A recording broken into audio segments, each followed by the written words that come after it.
bahas dari sisi use case-nya. Use case-nya itu adalah breast cancer hospital. Di breast cancer hospital kita punya use case yaitu prediksi apakah kanker payudaranya ganas atau jinak gitu ya, dan sebagai informasi tindak lanjut penanganan bagi dokter.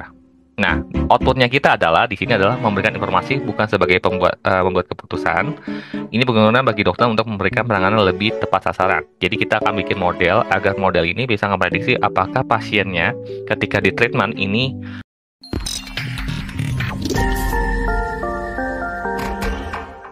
Halo semuanya, ketemu lagi di hari ini. Hari ini kita akan melanjutkan bab terakhir dari Mastering End-to-End Machine Learning. Dan di sisi kali ini aku ucapkan congratulations buat teman-teman yang udah mengikuti perjalanan dari Mastering End-to-End Machine Learning, yang dari awal kita menyiapkan use case-nya apa, melakukan data preparation, feature engineering, modeling, terus dan seterusnya evaluation, terus kita melakukan deployment, terus kita melakukan testing dan seterusnya. Teman-teman udah masuk ke sesi terakhir. Di sesi terakhir ini kita hanya melakukan recap dan summary. Aku akan kasih ke teman-teman suggestion yang akan bisa teman-teman lakukan ketika teman-teman udah menyelesaikan dari case mastering end-to-end learning. Jadi nggak cuman materi aja, aku cuma akan kasih recommendation buat teman-teman apa yang akan teman-teman lakukan. Di kali ini aku akan sharing ke teman-teman dua hal, yaitu perjalanan membangun end-to-end machine learning itu kayak gimana gitu ya. Kita cuma nge-recap aja sebagai besarannya seperti apa.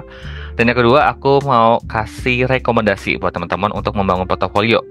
Jadi jangan berhenti di sini aja. Kalau misalkan kali ini kita nguliknya ke breast cancer dataset, nah teman-teman bisa loh tingkatkan level teman-teman untuk menganalisis dataset yang lebih besar lagi, atau dataset yang lebih unik lagi kayak misalkan Titanic gitu ya, atau misalkan data-data terkait credit card, ataupun itu teman-teman bisa cari dan itu free, bisa teman-teman elaborasi. Dan aku akan coba kasih rekomendasi gimana sih ngebangun portofolio itu sendiri, dan di mana teman-teman bisa menemukan dataset yang bisa teman-teman kulik itu sendiri. Oke, nggak usah lama-lama kita memulai. Kita akan coba cek berikut ini. Yuk. Oke, aku sedikit recap apa yang udah teman-teman pelajari dari sesi pertama sampai di sesi terakhir, yaitu model monitoring. Pertama, teman-teman udah mempelajari terkait problem understanding dan definition gitu ya. Apa saja yang udah teman-teman siapkan untuk melakukan identifikasi use case yang mau teman-teman gali dan menentukan goal dari use case machine learning-nya. Habis itu kita udah melakukan namanya data collection gitu ya, sama ada proses gitu ya. Kalau misalkan teman-teman udah ngikutin video-video sebelumnya, data preparation, feature engineering gitu ya, model training and evaluation, model deployment, model monitoring, dan kita bisa melakukan secara feedback loop gitu ya. Nanti dari ini bisa diulangi lagi prosesnya sampai teman-teman menemukan titik terbaik dari modelnya teman-teman. Kalau misalkan aku recap dari video-video yang udah aku rilis di YouTube, teman-teman bisa akses mulai dari your first machine learning life cycle. Ini yang pertama, itu di sini teman-teman udah mempelajari bagaimana melakukan penggalian dari use case yang mau teman-teman selesaikan, termasuk masalah apa sih yang bisa teman-teman selesaikan. Dari data tersebut kita udah melakukan exploratory data analysis gitu ya. Kita menggali dari sisi datanya itu seperti apa, menemukan pattern-pattern dalam data. Itu menurutku agak oke untuk teman-teman gali untuk memulai perjalanan sebagai data science gitu ya.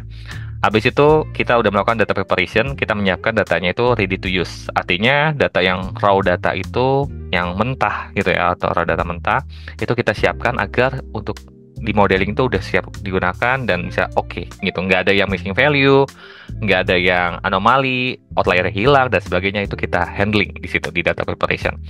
Selanjutnya di feature engineering juga kita udah mempelajari bagaimana teman-teman bisa meng-create fitur-fitur baru ataupun kita mengurangi fitur-fitur yang irrelevant terhadap model. Nah, itu bisa teman-teman lakukan di feature engineering.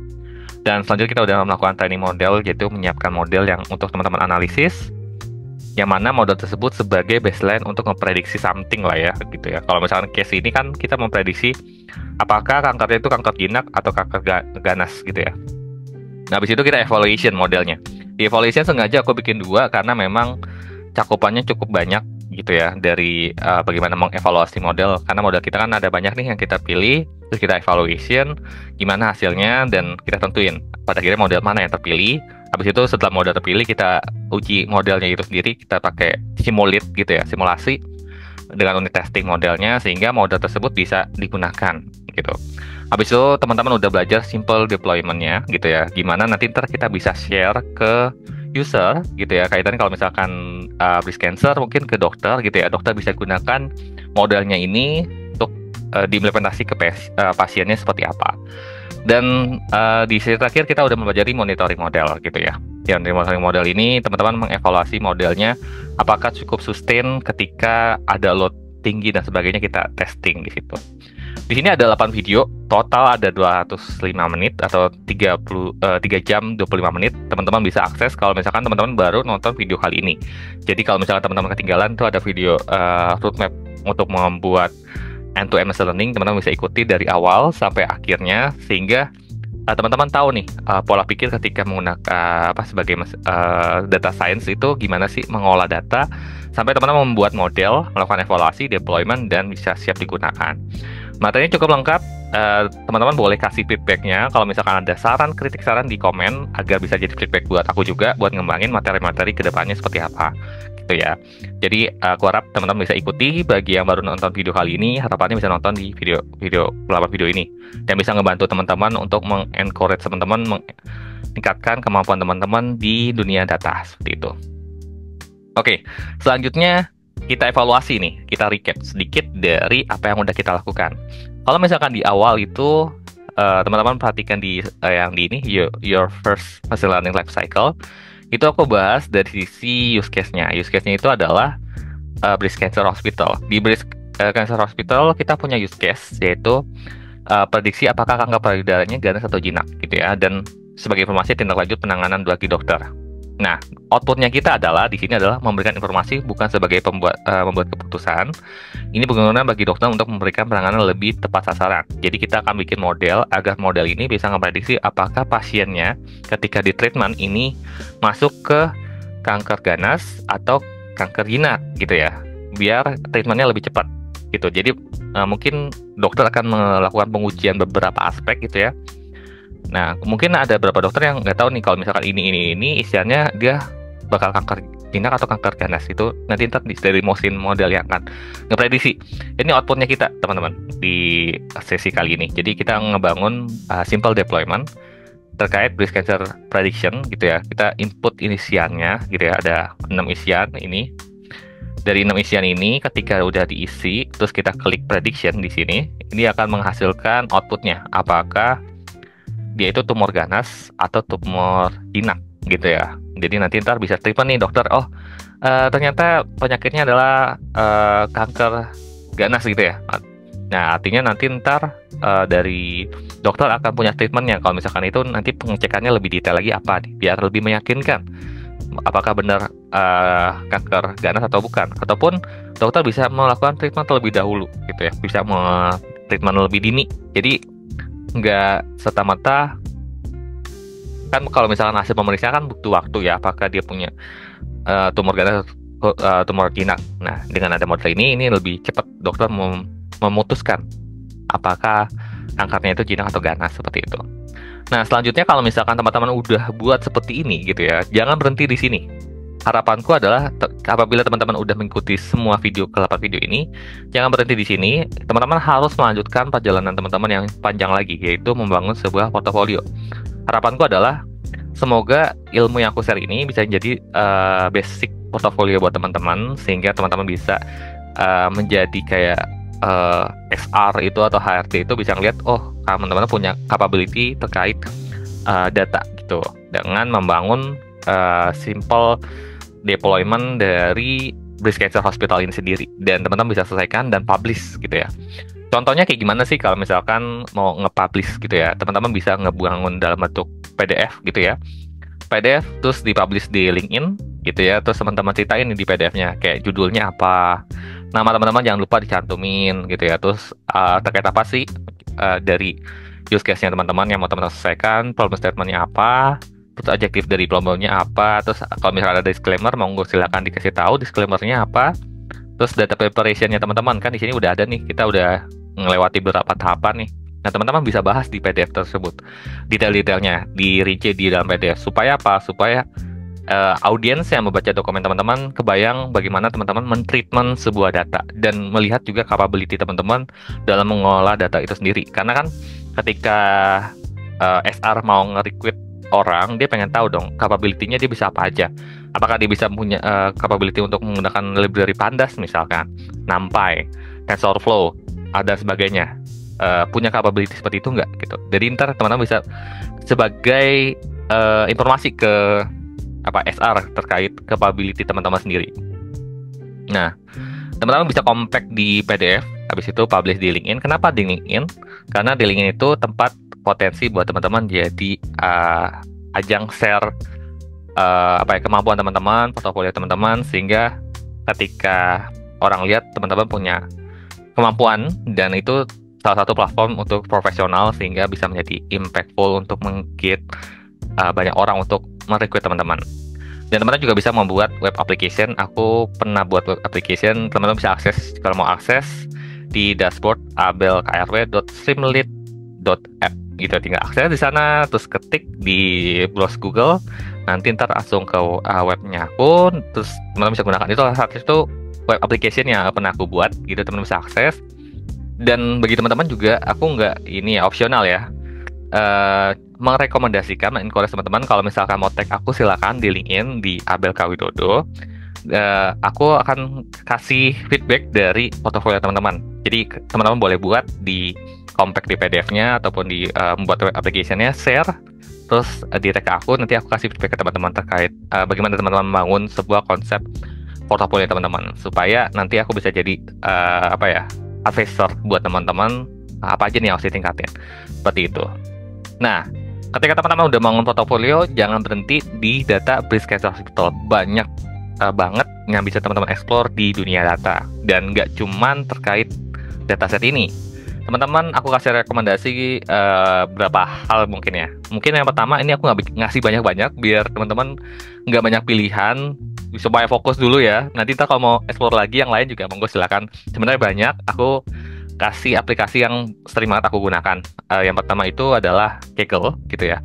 Kaggle aku banyak gunain buat cari data-data terkait data science, kayak misalkan aku mau cari data Twitter, data credit card, atau data terkait apapun itu aku cari di sana. Teman-teman bisa login gitu ya. Ini semuanya gratis gitu ya. Login menggunakan akun Google-nya teman-teman, masukkan username passwordnya, terus teman-teman bisa akses di sini ada home, terus ada competition gitu ya. Jadi kalau misalnya teman-teman mau ikut competition kayak hackathon gitu, di sini banyak. Biasanya dikasih challenge gitu ya. Kalau misalkan teman-teman bisa menyelesaikan dengan masuk ke peringkat tertentu, bisa meng-acquire berapa dolar gitu ya, teman-teman bisa ikuti di competition-nya.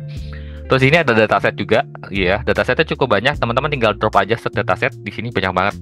Mau yang Indonesia, Inggris, apapun itu ada semuanya di situ.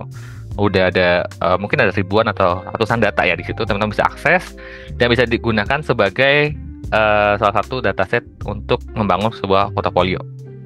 Terus ada di sini ada model yang bisa teman-teman gunakan. Ada code, ini adalah contoh-contoh codingan yang bisa teman-teman tiru, ikuti gitu ya, flow step by step-nya gitu ya.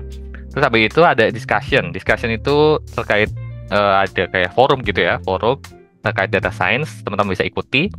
Dan aku juga rekomendasi teman-teman juga bisa mengikuti learn di Kaggle. Di sini ada materi-materi terkait data juga secara holistik, teman-teman bisa akses di sini, melihat roadmap pembelajaran dari data science itu sendiri, mulai dari kayak NLP, dia bahas computer vision, dan seterusnya banyak, dan semua totally free gitu, teman-teman bisa akses, dan banyak hal bisa dieksplor di Kaggle ini sendiri.